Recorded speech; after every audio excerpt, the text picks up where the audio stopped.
The real intrigue surrounding this new chapter of John Cena's career isn't just in how long he can maintain his grip on the championship. It's about the evolution of his character. Fans are witnessing something unprecedented. Cena has always been the poster boy for discipline, hustle, loyalty, and respect. But now, that same drive and ambition are being redirected into something colder, calculated, and far more dangerous. When a character like Cena, who's been universally associated with the light, leans fully into the shadows, it creates dissonance. That dissonance is what makes every segment he's in must-see television. You're not just watching matches. You're watching a man shed every ounce of his former self in real time. But the heel turn, while historic, was not perfect. For years, fans speculated about what it would look like if Cena ever turned. And when it finally happened, the execution was more subtle than dramatic. There wasn't a scathing promo to declare a new mission or a vicious assault to drive the point home. Instead, it felt like a shift behind the eyes, a slow corruption, rather than a sudden explosion. And that's part of what has divided fans. Some wanted the ruthless aggression to be visualized instantly. Instead,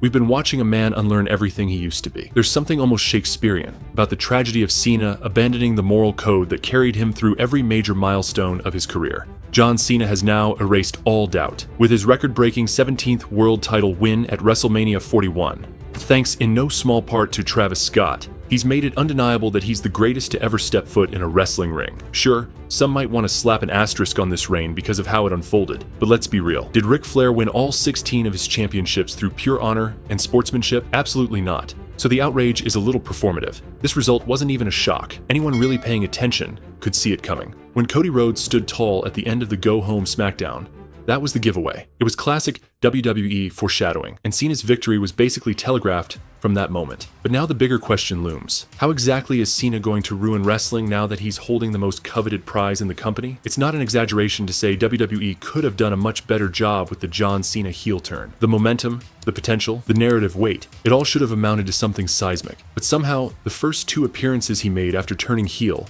felt flat. They didn't explain much, and they left fans with more questions than answers. There's still next to nothing known about his connection to The Rock, even though that alliance, or whatever it is, played a crucial role in the WrestleMania main event. And when Cena was asked about it during the post-Mania press conference, he brushed it off like it was just another clickbait headline. That wasn't just disappointing, it was a missed opportunity. But if there's one silver lining, it's that this vagueness gives his heel run a second wind. It's a new chapter waiting to be written. No one knows how long Cena's title reign will last, but for once, it's a championship run that fans should actually look forward to. This isn't going to be another part-time title holder situation. If anything, Cena's sticking around. WWE has already confirmed he'll appear at some major PLEs later in the year. Clash in Paris and a show in Perth, Australia, which they're marketing as Cena's final appearance down under. That doesn't necessarily mean he'll keep the title until October, but it does suggest that this reign has some real legs. And with Backlash right around the corner, the path forward feels pretty clear. With the event set in Randy Orton's hometown of St. Louis, there's really only one direction this could go. It's time for Cena versus Orton one last time. That matchup might not be remembered for 5-star classics, but the story, the legacy, the shared history between these two, that's what sells tickets. Their careers have been intertwined since the early days of the ruthless aggression era, and putting a bow on that rivalry at Backlash in Orton's backyard would be poetic. It's a blockbuster main event waiting to happen. But once that chapter closes, there's still a long list of contenders for Cena's title, and it can't just be a greatest hits tour. If WWE wants to maximize this heel run, they need to mix it up. Have Cena go toe-to-toe with fresh faces, and give him one last encounter with some of the old guard. There's no reality where this run finishes without a final match between Cena and CM Punk. That history runs too deep, the chemistry is too strong, and the stakes are too high. Fans have been waiting for that one last dance, and don't rule out another showdown with Cody Rhodes either. The story between them is far from over, and a rematch could very well headline a major event this summer. The beauty of Cena holding the title now is that the door's open for anyone to step up. Ideally, he'll move between Raw and SmackDown, creating fresh matchups without falling into the trap of overexposure or repetitive feuds. And most importantly, keep Logan Paul far away from this. There's no need to shoehorn YouTubers into this chapter of Cena's legacy. What we're probably going to see is Cena cycling through a handful of big-time rivalries, maybe 2, 3 at most, before the wheels are set in motion for his eventual redemption arc. Let's be honest. Cena is not retiring as a villain. His story is far too tied to the idea of hope, loyalty, and perseverance. That final redemption is coming. It's just a matter of when. Ideally, WWE waits until the very end, giving fans a full-bodied heel run that leaves an impact before the inevitable babyface send-off. Right now, it still feels like Cena's figuring things out. Being the bad guy doesn't come naturally to someone who's been the face of the company for over a decade, but give him time. He's already adapting. You could see it at Wrestlemania. When he won the 17th world title, there was no smile, no sentimental gesture, no classic Cena grin. That wasn't a man celebrating history. That was a man declaring war. He's not trying to pass the torch. He's trying to burn it. This is a different Cena. And post-WrestleMania, the real business begins. The version of heel Cena we get going forward is going to be sharper, colder, and more vicious than anything we saw in the build-up. He's finally starting to tap into the darkness. And with the title around his waist, there's no telling how far he's willing to go. The heel turn didn't hit right away, but it's about to. Now, the question becomes, what exactly does Cena want? Is he trying to hoard the spotlight? Is he bitter over the way the industry moved on without him? Or is he simply tired of being the bigger man, finally giving in to years of resentment and disillusionment? Whatever the motivation, it's become clear that Cena no longer cares about fanfare. He didn't revel in his record-breaking moment the way most would have. He didn't cry.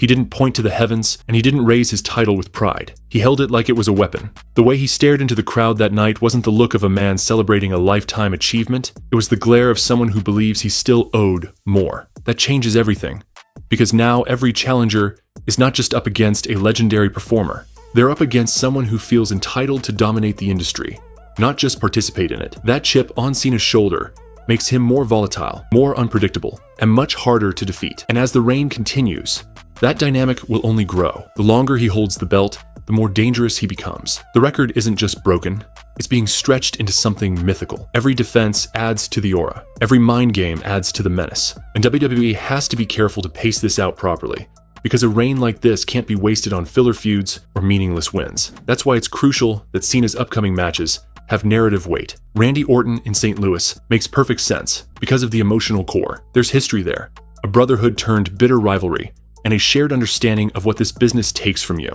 It's a way to give Cena's title run a foundation of legacy before he pivots into something more modern. But after Orton, the challengers should get more diverse, more dangerous, and more unpredictable. Imagine Cena facing someone like Gunther, a machine of a man who's carved out his own kingdom through discipline and violence. That match writes itself. Cena, the seasoned warrior turned conqueror, versus Gunther, the proud general who refuses to bow to anyone. Or picture Cena going one-on-one with LA Knight. Knight's popularity has skyrocketed, and there's an organic fire to his promos that would contrast perfectly with the cold, almost clinical delivery of this new version of Cena. It wouldn't need a title change, it just needs the stakes to feel real. And Cena can do that now better than almost anyone on the roster. He brings gravity, he brings weight. Even if you know the outcome, the journey there becomes the draw. Fans want to see who pushes him to the brink, who makes him flinch, who makes him bleed. The longer Cena stays in this space between power and paranoia, the more compelling it becomes to watch him fall, if he ever does. But what makes this version of Cena so compelling isn't just who he faces, it's how he responds to pressure. For the first time, he doesn't need to be the example. He can cut corners. He can cheat, he can stall, manipulate, even hide behind allies if he wants to. The fact that he hasn't done that yet only raises the tension, because the moment he starts leaning into those tactics, the fan reaction will explode. The boos aren't just boos anymore, they're gasps, disbelief. Cena's not supposed to stoop that low, but that's the hook. Every time he does something he never would have done before, it sends a shockwave through the audience. That shock is what fuels this character now. There's also the ever-lingering presence of The Rock, whose involvement at WrestleMania still hasn't been explained. Was it a one-night deal, or are we looking at a slow-burn alliance that turns into a civil war? The idea of Cena and Rock forming a mutual interest pact, two titans watching each other's backs for personal gain, could evolve into something explosive. It's poetic, really. The two biggest stars WWE has ever produced, united not by loyalty but by ego, waiting for the moment one betrays the other. And it would be perfect long-term storytelling. If this heel run is going to matter, it has to end with betrayal. Cena turning on Rock, or Rock turning on Cena, is the only fitting conclusion to that chapter. Meanwhile,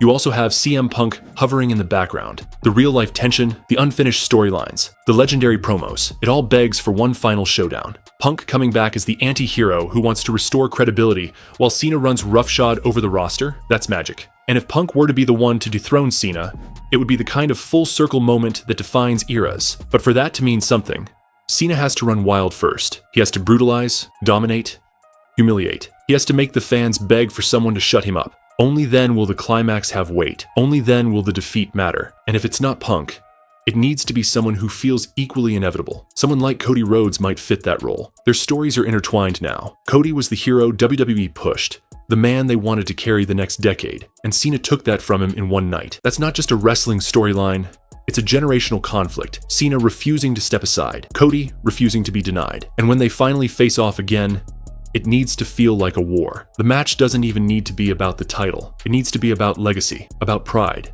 about whether the new generation can really claim the throne while the old guard still breathes. That's what makes Cena's reign so important. It's a catalyst, a crucible for the future. But even in the short term, WWE has a rare opportunity here. They don't need to book Cena on every show, but when he appears, it has to feel special. The promos have to be razor sharp. The feuds have to feel personal. And his behavior needs to stay unpredictable. One week, he could be calm and reserved. The next, he could fly into a rage and destroy someone mid-interview. Let him spiral. Let the pressure mount. Let the weight of that 17th title eat away at his composure. Show him cracking slowly. That's how you build anticipation for the fall. Not by rushing it, but by letting it rot from within. And it's only just begun.